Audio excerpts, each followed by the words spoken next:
Hi, I'm doing a cold reading of Esther. We're at Esther chapter 2. Esther is chosen to be queen. But after Xerxes' anger had subsided, he began thinking about Vashti and what she had done and the decree he had made. So his personal attendant suggested, "Let us search the empire to find beautiful young virgins for the king. Let the king appoint agents in each province to bring these beautiful young women into the harem at the fortress of Susa. Haggai, the king's eunuch in charge of the harem, will see that they're all given beauty treatments. After that, the young woman who pleases the king will be made queen instead of Vashti." This advice was very appealing to the king, so he put the plan into effect.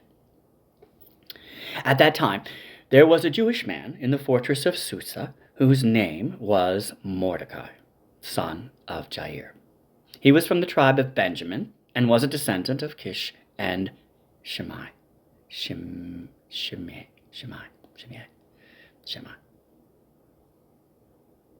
His family had been among those who, with King Jehoiakim of Judah, had been exiled from Jerusalem to Babylon by King Nebuchadnezzar. This man had a very beautiful and lovely young cousin, Hadassah, who was also called Esther. When her father and mother died, Mordecai adopted her into his family and raised her as his own daughter. As a result of the king's decree, Esther, along with many of the other young women, was brought to the king's harem at the fortress of Susa and placed in Haggai's care. Haggai was very impressed with Esther and treated her kindly. He quickly ordered a special menu for her and provided her with beauty treatments. He also assigned her 7 maids, specially chosen from the king's palace, and he moved her and her maids into the best place in the harem. Esther had not told anyone of her nationality and family background because Mordecai had directed her not to do so. Every day, Mordecai would take a walk near the courtyard of the harem to find out about Esther and what was happening to her. Before each young woman was taken to the king's bed, she was given the prescribed 12 months of beauty treatments, 6 months with oil of myrrh, followed by 6 months with special perfumes and ointments. When it was time for her to go to the king's palace, she was given her choice of whatever clothing or jewelry she wanted to take from the harem. That evening, she was taken to the king's private rooms, and the next morning, she was brought to the second harem, where the king's wives lived. There she would be under the care of Shashagas, the king's eunuch in charge of the concubines.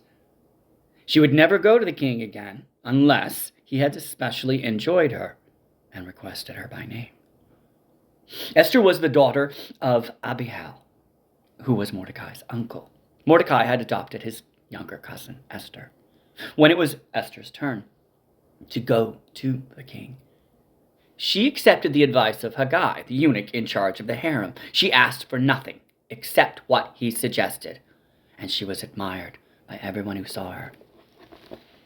Esther was taken to King Xerxes at the royal palace in early winter of the 7th year of his reign.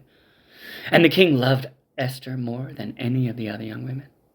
He was so delighted with her that he set the royal crown on her head and declared her queen instead of Vashti. To celebrate the occasion, he gave a big banquet in Esther's honor for all his nobles and officials, declaring a public holiday for the provinces and giving generous gifts to everyone. 2. Haman plots to destroy the Jews. Mordecai's loyalty to the king. Even after all the young women had been transferred to the second harem and Mordecai had become a palace official, Esther continued to keep her family background and nationality a secret. She was still following Mordecai's directions, just as she did when she lived in his home. One day, as Mordecai was on duty at the king's gate, 2 of the king's eunuchs, Bigthana and Teresh, who were guards at the door of the king's private quarters, became angry at King Xerxes and plotted to assassinate him. But Mordecai heard about the plot and gave the information to Queen Esther.